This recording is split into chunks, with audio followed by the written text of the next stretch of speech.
In this video, we're going to make some changes to the exhaust on the 670cc engine and test the performance of the car with the fresh exhaust along with our brand new Comet torque converter clutch, or CVT clutch. So a few episodes ago, we had to modify the engine cradle in order to accommodate the larger Comet 94C clutch. Well, the wider cradle provided all the clearance we needed, but it also interfered with the exhaust system. You win some, you lose some. Now, after many hours of fiddling around off camera, we were able to conclude that this section of the old exhaust system was salvageable, and all we would really have to do is fabricate a new section of pipe to connect this cylinder to the collector. Now, if you watched our previous videos, you would recall we're using a 2-in-1 exhaust header with a wideband sensor at the collector. So this is the collector, and as you can see, we've already welded the bung in for the wideband sensor. Anyway, let's try to assemble a workable exhaust system. So the first thing I'm going to do is use a short section of pipe on this collector, and that's so we can splice the collector to the section of exhaust. Now, of course, once we figure everything out, we'll weld all this stuff together. So the next step is to connect the exhaust port on the engine to the collector, like so. It may seem easy, but this pipe actually gets in the way, so we'll have to deal with that. Now, one of the things I wanted to do on this revised exhaust system was to make both pipes the same length. And as it turns out, that's not going to be possible. You see, every time we came up with a solution to make this pipe longer, well, it would also require that we extend this pipe as well, and then we run into issues with the exhaust not fitting in the engine compartment. We went back and forth and finally decided it's just not possible without custom bending the exhaust pipes, and that's beyond what we can do in our humble little workshop. So the good news is, we're able to make this pipe longer, but it ain't going to be the exact length as this pipe. Alright, back to the task at hand. In order to clear this pipe, we had to fabricate a short section of pipe that kinda goes off on an odd angle. So now we just gotta get from here to there. One of the many things to consider when fabricating the exhaust is to build the exhaust in such a way that standard tools can be used to tighten the fasteners.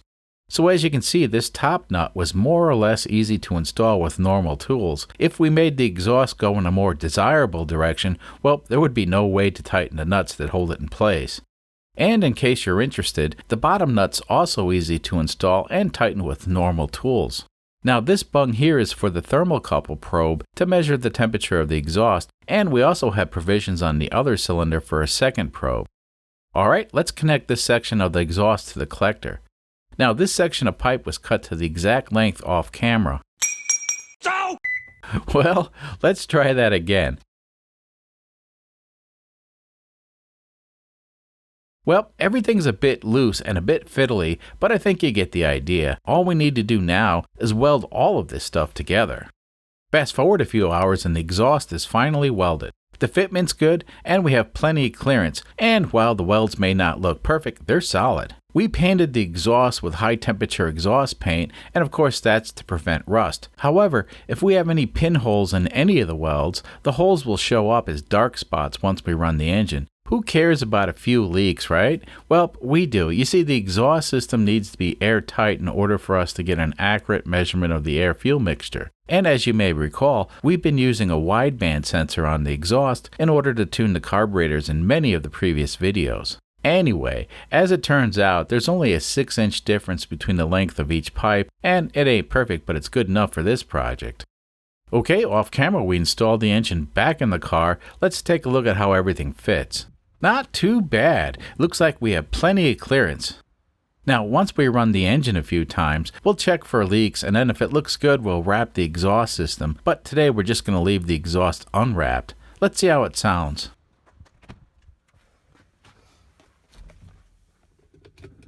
So for this first start, we have the starter connected to a remote switch, in case we have any problems getting the engine to start. And it started right up.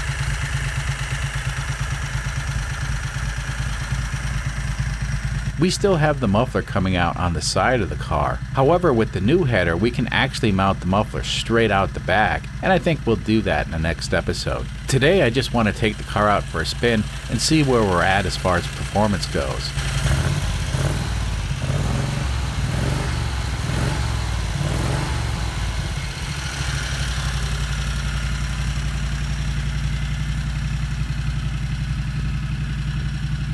So the weather actually looks good with a heavy overcast, and that's actually perfect lighting for filming. I say we take this thing on the road and see what it can do.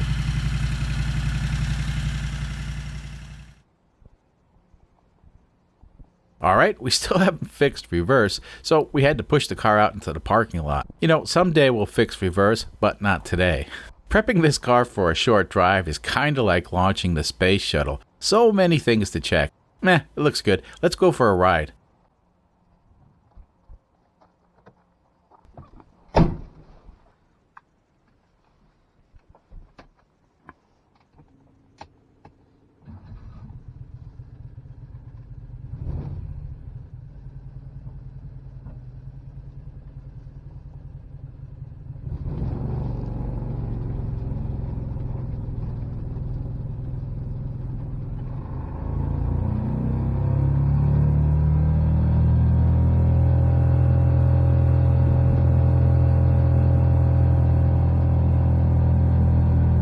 Wow, the engine's running a lot better, but the CVT is very slow to shift. Normally the CVT will shift through its range by now. This is going to be interesting. So during the whole rebuild of the drive system, we pretty much solved a lot of problems, but we still haven't put the alternator back on the engine. Now the engine itself doesn't need any power from the battery to run because it has magneto ignition. However, the fuel pump draws about 2 amps or probably a little less. The brake lights and the turn signals are the only things that draw any real power, and 99.9% of the time they're not drawing any power. Now the wideband gauge does draw a bit of power when it's first turned on, and it'll settle down to about 3 amps, which ain't much. Now the bad news is, the battery we're using on this car is over 11 years old, and it's way past its prime. It'll provide enough power for our journey, but just to be on the safe side, we won't be using the wideband gauge today. The good news is, we've tuned this carburetor to work with this exhaust a few months ago, so the air-fuel ratio should be in the ballpark. The engine seems to run fine for now. Wow, the CVT is really slow to react. That's disturbing.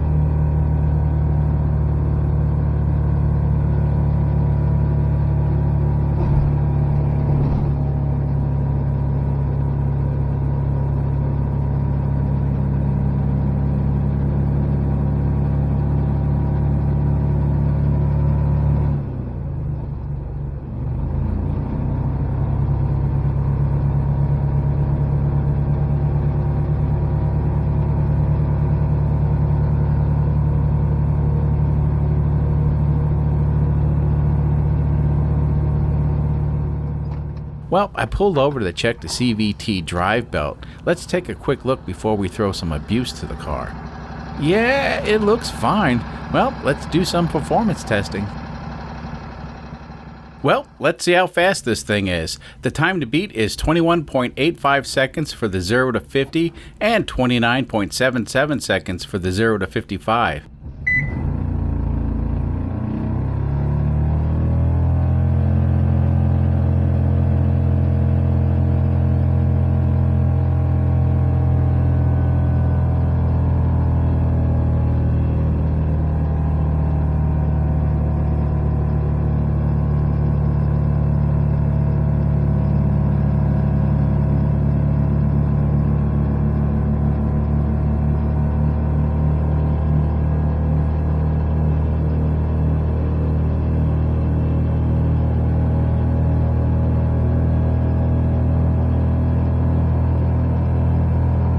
Well, that ain't good. The car is still unable to accelerate as fast as it did before we changed the clutch. I really thought the exhaust header and non-restricted muffler would make a bigger difference, but as you can see, we're not even close. Now, in the previous episode, with the restrictive exhaust system, we got to 50 miles per hour in 27.96 seconds, and today we did it in 27.86 seconds. And for the 0 to 55, we did go a little faster on the top end, but we're still running slower than our high water mark. Now I'm going to replay the acceleration test, and I want you to listen to the engine. To me, it sounds like the CVT clutch is slow to transition from low to high, or in other words, the CVT is not shifting through its range fast enough to take advantage of the power the engine's generating.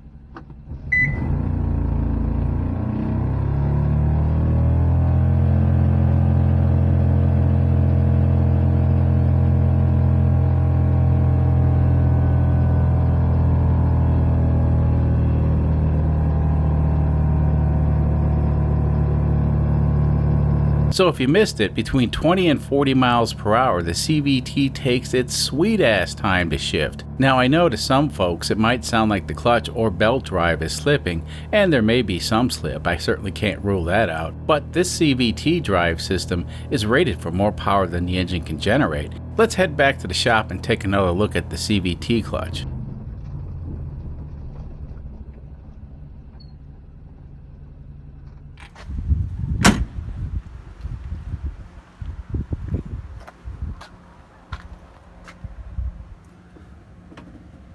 Well, the good news is the drive belt looks fine and there isn't any serious accumulation of belt dust.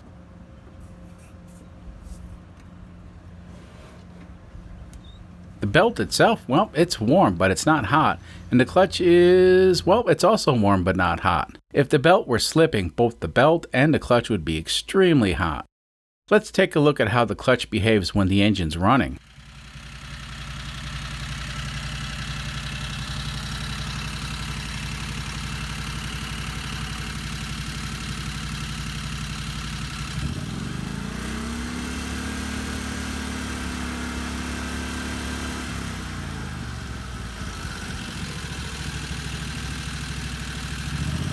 Okay, well, the engine really has to rev a lot higher for the clutch to transition from low to high. I think this actually may be a clutch tuning issue. Give me a moment and I'll take the clutch off so we can take a better look.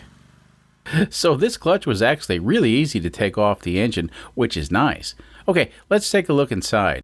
So as you can see, the clutch is fitted with 6 pucks and it can hold 9. We actually took a look at this in the previous episode. Anyway, since the clutch is slow to react, I think we should try adding 3 more pucks and see how that affects how the clutch works. The theory is the additional weight of the pucks should make the clutch react faster. Well, let's find out. Okay, so we have a little problem here. The car is back together and running again, but the battery is pretty much dead, and that's not good. Anyway, we've been charging the battery for the last 10 minutes, and hopefully that should be enough. So, I don't know, due to the time change and the way the Earth rotates and something about the sun, well, it's going to get dark real soon. So the good news is the headlights work on this car, but the bad news is if we turn them on, well, it'll likely kill the battery and the fuel pump won't work. And without the fuel pump, the car will pretty much stop moving. I reckon I need to put the alternator back on the engine soon, but not today.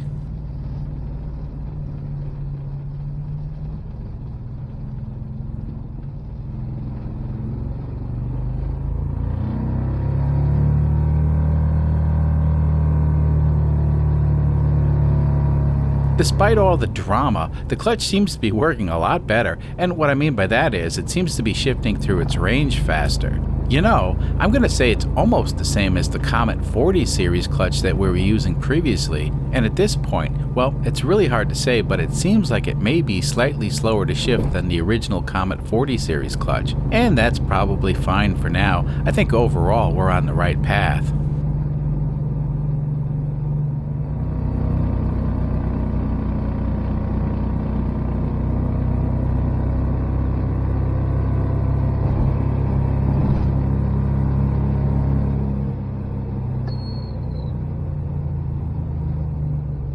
Let's do a quick test before we get too far from town. Now, this is not an official test because we're actually going slightly uphill. All I want to do is get a feel for how the CVT clutch is working at full throttle.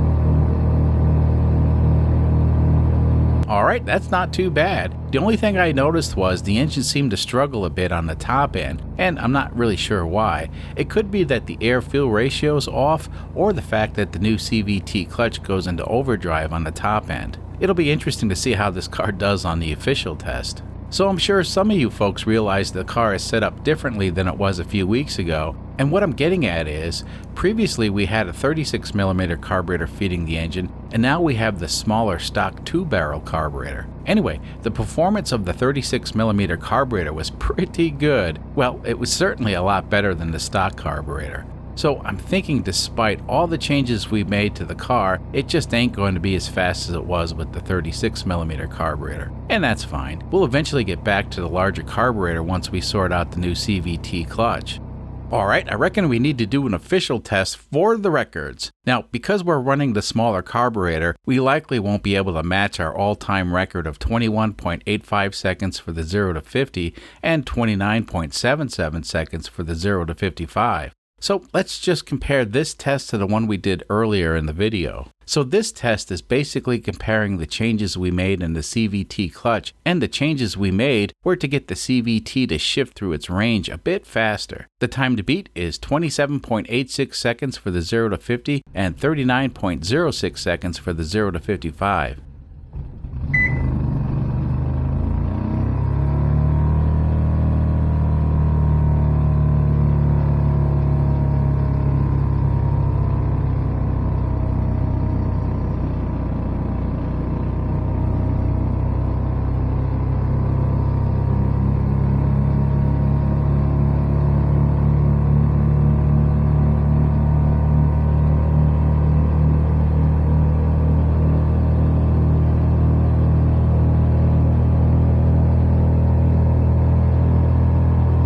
Well, alright, this sort of validates the changes we made to the CVT clutch. I was actually hoping for a little bit better, but I'll take this. The next step is to get the alternator working again so we can see what the air-fuel ratio is doing. And I want to start logging the thermocouples located at each exhaust port and see how they compare to the air-fuel ratio. The good news is, we actually do have thermocouple data from when we were running the 36mm carburetor, but I haven't shown any of that video yet because back then we were having a lot of problems with the CVT clutch and we didn't focus on any of the new thermocouple data. I think it'll be interesting to see how the stock 2-barrel carburetor compares to the single 36mm carburetor when it comes to the thermocouple data on the exhaust.